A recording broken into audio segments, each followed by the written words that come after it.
War is a racket. Only a small inside group knows what it is about. It is conducted for the few, at the expense of the very many. Out of war a few people make fortunes. Out of war nations acquire additional territory. If they are victorious, they just take it. This newly acquired territory is promptly exploited by the few, the self-same few who wrung the dollars out of the blood in war. The general public foot the bill. Medley D. Butler. Something like 1984 could actually happen. This is the direction the world is going in at the present time. There will be no loyalty except loyalty to the party. But always, there will be the intoxication of power.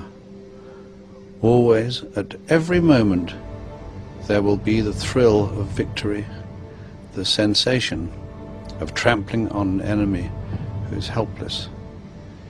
If you want a picture of the future, imagine a boot stamping on a human face forever. The moral to be drawn from this dangerous nightmare situation is a simple one. Don't let it happen. It depends on you.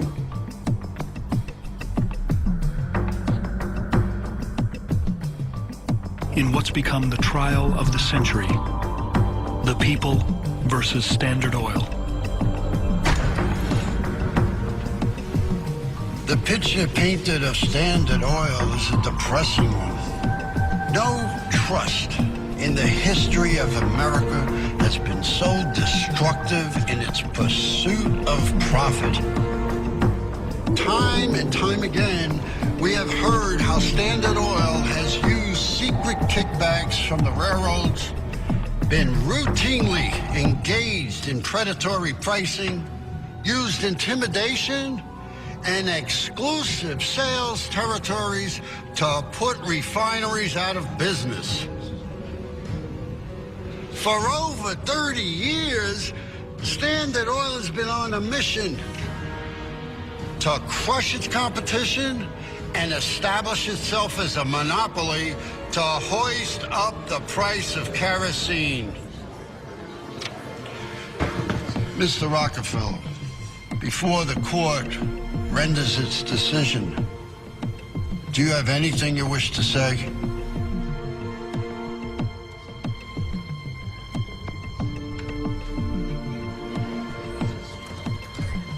When I came into the oil industry, there was chaos. I brought order. I took a second-rate, inefficient market and built an industry. It was done the way it was because that's the way it had to be done. No one complained when I brought light into every home. No one complained when I provided thousands of jobs or millions of dollars from exports. Oil is what this country runs on.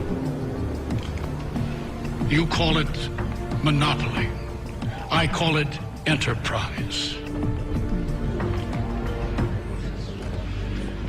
Now, you tell me, why am I here? The Standard Oil subsidiary in London immediately delivers $20 million worth of the anti-NOC before Hitler's invasion of Poland, summer 1939. The English once more supply lead is now able to annex the value of $15 million. His attack on Czechoslovakia. The first blitz attacks against England can be launched.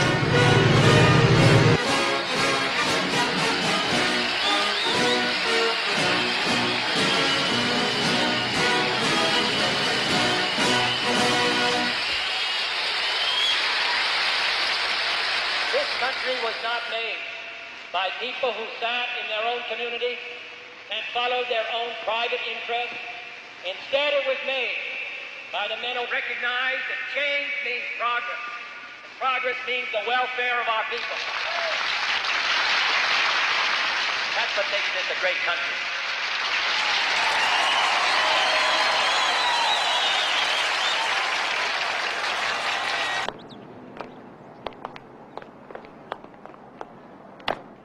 The real problem is this, James.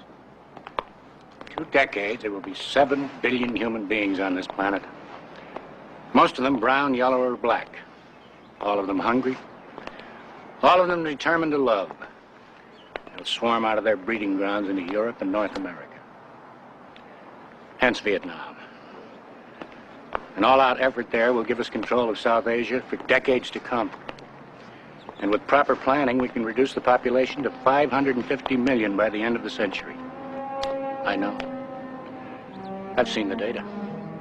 We sound rather like gods reading the Doomsday Book, don't we? Well, someone has to do it.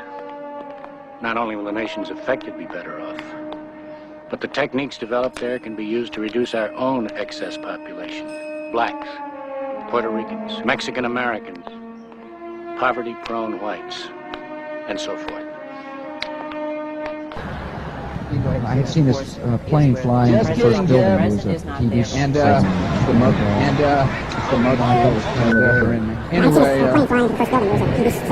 I had seen this plane fly into the first building. Just seems fake.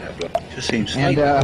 I want to know if you had known anything of Operation Northwood, which came out in '62 from the Joint Chiefs of Staff, recommending a Black Ops operation in Cuba. One of the things was to shoot down a plane full of students, et cetera, et cetera. If you could comment on that, I'd appreciate it. Thanks. Mr. Ellsberg. Yes, that's a very good question. And indeed, I conceivably could have known about it or learned about it later, because a man involved in that planning was a man who at the time was in CIA working for the White House, General Edward Lansdale. He retired, and pardon me, when I worked for him, he was a retired CIA. There were other people on the team, but he could conceivably have told me something about that operation. And indeed, I didn't. If I had learned, and when I did learn, eventually, I have to say, with all I knew about the U.S. government, I was shocked by that. James Bamford, I think, in his work on the NSA, uncovered that. There are documents about it in the National Security Archive at George Washington. And that was the most shocking project I ever saw on paper, which the Joint Chiefs had approved, of actually possibly, one possibility was killing Americans in order to get us into a war with Cuba. I learned really, when I learned that and some other things, that my boss had been involved in Operation Mongoose, which many acts of aggression against Cuba before the Cuban Missile Crisis. I realized that there were levels of secrecy that even I, who had had a dozen special compartmented clearances above top secret, I thought I knew the secrecy system. But when I realized that Lansdale had been in charge of these operations against Cuba, and that I had never heard the word Cuba from his lips in many long evenings of daring do and tales I was hearing about the past. I never heard Bobby Kennedy, for whom he worked, come out. I realized there were types of secrecy here that went beyond anything I'd realized, and rightly so. Northwoods deserved to be entirely secret. Counterpart, by the way, was what we learned from the British, that Blair heard from President George W. Bush the proposal to send U-2s disguised as UN planes with UN colors over Saddam's Iraq to get Saddam to shoot at them and perhaps kill the pilots, giving us a better excuse for attacking Iraq, which we lacked a very good excuse. Blair thought that wasn't a good idea. But it shows that there was a long pattern of provocation by our government in order to get us into wars of which the public would not otherwise approve. Here. Better. With Saddam and his 2 sons out of power and out of office than in office, I believe indeed that we are. I really think it's time we learnt, as a matter of sensible foreign policy, that the way to deal with one dictatorial threat is not to back another. That the way to deal with one dictatorial threat is not to back another. That the way to deal with one dictatorial threat is not to back another. That actually the best answer to what is happening in Iran,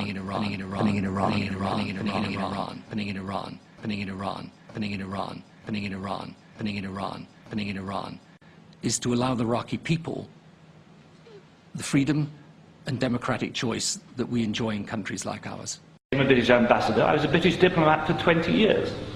I was always very patriotic to be British. I was very proud.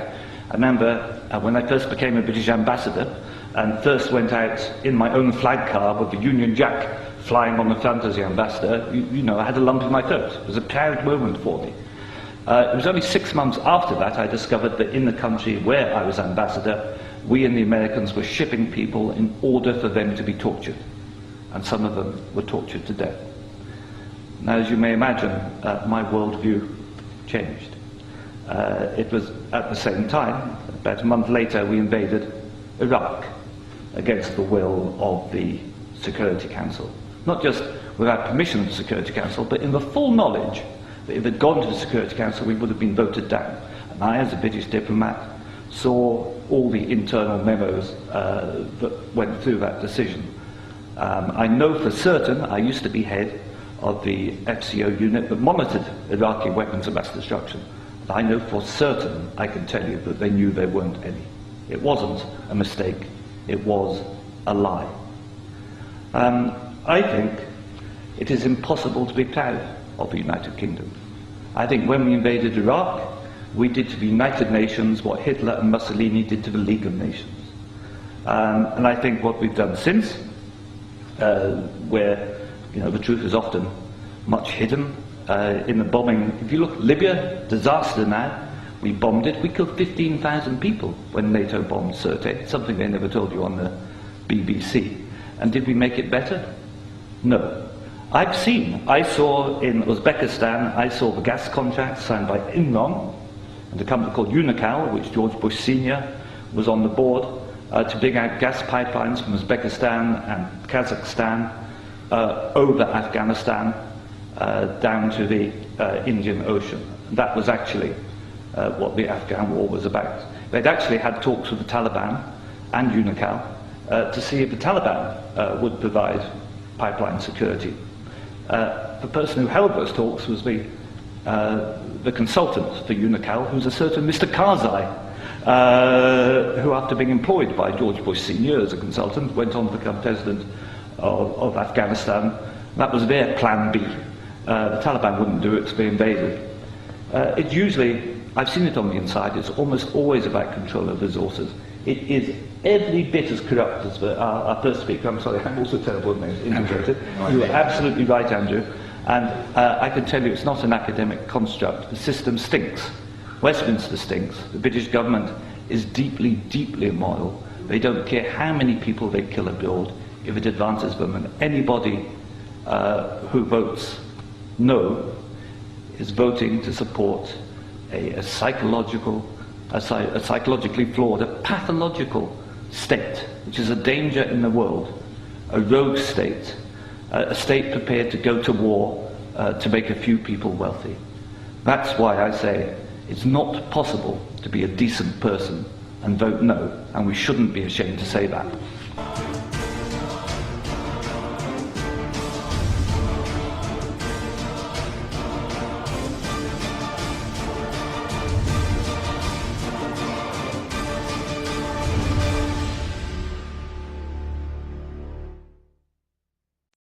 Greetings, citizens of the world, we are anonymous.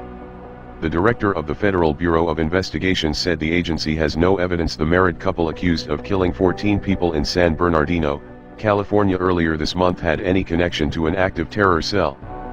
This admission from the FBI directly contradicts media reports that immediately claimed the San Bernardino shooters were linked to Daesh. Speaking at a counterterrorism conference in New York, Director James Comey said Syed Farouk and Tashfeen Malik were inspired by ISIS, but were not directly involved with any specific terror group. Reuters reports that Comey believes ISIS has revolutionized terrorism by using social media to spread propaganda to inspire small-scale attacks. Another piece of the puzzle that must be considered pertains to conflicting eyewitness accounts of the San Bernardino shooting. One of the witnesses today is Sally Abdelmajid, who works at the Inland Regional Center, the building where the attack took place. She saw the attackers enter the building, and we spoke to her by phone. Sally Abdelmajid told CBS's Scott Pelley that she saw what appeared to be 3 white men dressed in military clothes. And we saw a man fall to the floor. Then we just looked and we saw 3 men dressed in all black military attire with vests on. They're holding assault rifles, and they opened up the door to Building 3, and one of them opens up the door to Building 3. He starts to spray, shoot. He just, shoots all over into the room. But wait, that is not the only witness. Where I was at right here, we seen there was 3 white men in military fatigues taking off. Their account matches the original report from Southern California's Fox 11, which tweeted that police were searching for 3 white males dressed in military gear. Whatever the truth is, it seems obvious the government will use this crisis to add more fuel to the fire that is the global war on terror. This fire and the insanity it breeds threatens to consume the planet, leaving behind a scorched earth devoid of common sense and critical thinking. Avoiding catastrophe and further division of the people is going to take each and every awakened soul.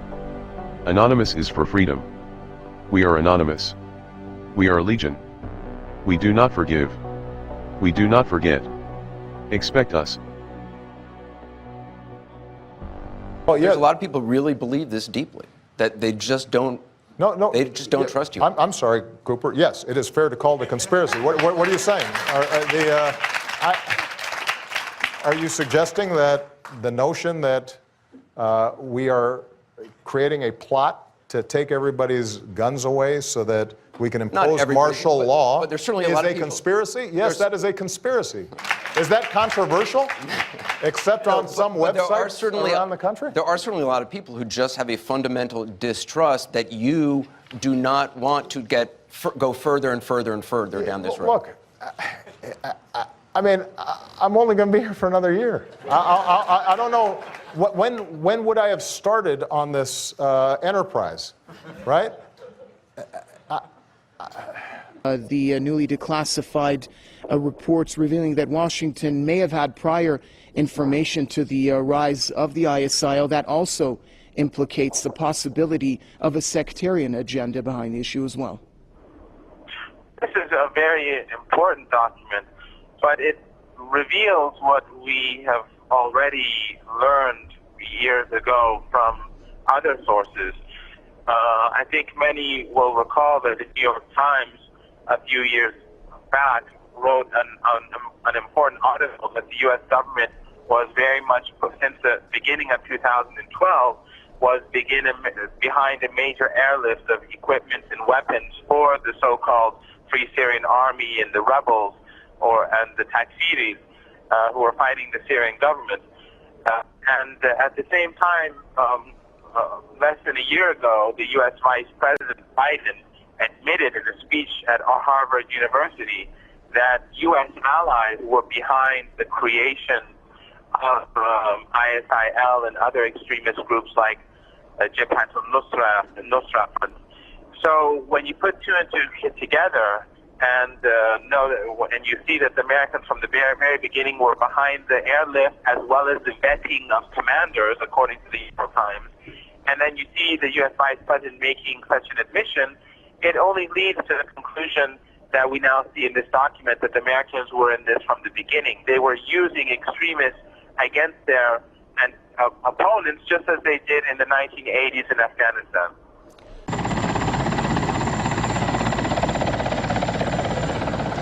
U.S. National Security Advisor Brzezinski flew to Pakistan to set about rallying resistance. He wanted to arm the Mujahideen without revealing America's role. On the Afghan border near the Khyber Pass, he urged the soldiers of God to redouble their efforts. We know of their deep belief in God, and we are confident that their struggle will succeed. That land over there is yours. You'll go back to it one day because your fight will prevail and you'll have your homes and your mosques back again because your cause is right and God is on your side.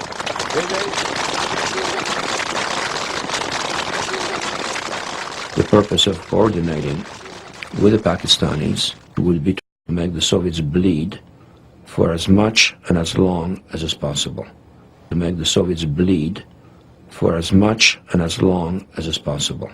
The Soviets bleed for as much and as long as is possible. I went through the Pentagon and I saw Secretary Rumsfeld, and and Deputy Secretary Wolfowitz. I went downstairs just to say hello to some of the people on the Joint Staff who used to work for me, and one of the generals called me and he said, "Sir, you got to come in. You got to come in and talk to me a second." I said, "Well, you're too busy." He said, "No." He says, "We've made the decision. We're going to war with Iraq." This was on or about the 20th of September. I said, "We're going to war with Iraq. Why?" He said, "I don't know." He said, "I guess they don't know what else to do." So I said, "Well, did they find some information connecting Saddam to Al-Qaeda?" He said, No. He says, "There's nothing new that way. They've just made the decision to go to war with Iraq." He said, "I guess it's like we don't know what to do about terrorists, but we've got a good military and we can take down governments." And he said, "I guess if the only tool you have is a hammer, every problem has to look like a nail." So I came back to see him a few weeks later, and by that time we were bombing in Afghanistan. I said, "Are we still going to war with Iraq?" And he said, "Oh, it's worse than that." He said, he reached over on his desk, he picked up a piece of paper, he said, I just got this down from upstairs, meaning the Secretary of Defense's office today, and he said, "This is a memo that describes how we're going to take out 7 countries in 5 years, starting with Iraq and then Syria, Lebanon, Libya, Somalia, Sudan, and finishing off Iran." So the truth is about the Middle East is, had there been no oil there, it would be like Africa. Nobody is threatening to intervene in Africa. The problem is the opposite. We keep asking for people to intervene and stop it. And there's no question that the presence of petroleum throughout the region has sparked great power involvement. Whether that was the specific motivation for the coup or not, I can't tell you, but there's always been this attitude that somehow we can intervene and use force in the region.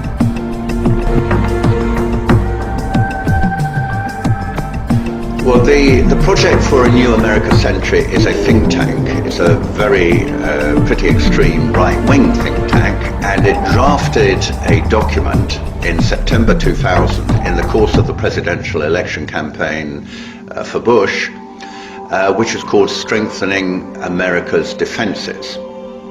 And it makes very interesting reading. It's pretty chilling.